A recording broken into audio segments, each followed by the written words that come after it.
किसान और उसके जादुई बीज। प्राचीन भारत के एक गांव में बसंत और उसकी पत्नी गौरी रहते थे। बसंत एक सरल हृदय का किसान था जिसके पास खेती की छोटी सी जमीन थी। उस जमीन पर वह अपनी दिनरात की मेहनत से अनाज उगाया करता था, परंतु हर बार किसी न किसी विपत्ति के कारण उसकी फसल नष्ट हो जाती थी।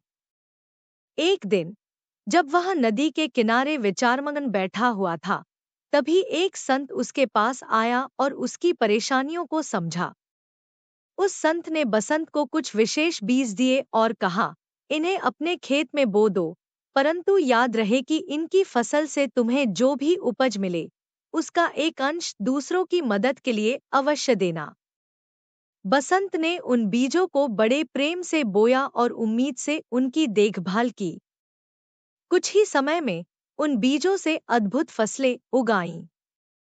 फसलों में अद्वितीय मिठास और स्वाद था और पूरा गांव उसकी चर्चा करने लगा। बसंत ने संत की बात याद रखी और अपनी उपज का हिस्सा गरीबों और जरूरतमंदों में बांटने लगा। उसके इस काम से न केवल उसकी फसलें और भी बढ़ने लगी, बल्कि उसका गांव भी समृद्ध होने लगा। बसंत ने सीखा कि प्रकृति उसे जो देती है, उसका एक भाग वापस प्रकृति को देने में ही असली समृद्धि छुपी होती है। इस प्रकार बसंत की कहानी लोकधारा में बहने लगी और कहा जाने लगा कि जो भी दान की भावना से देता है, वही प्रकृति से अनंत गुना प्राप्त करता है।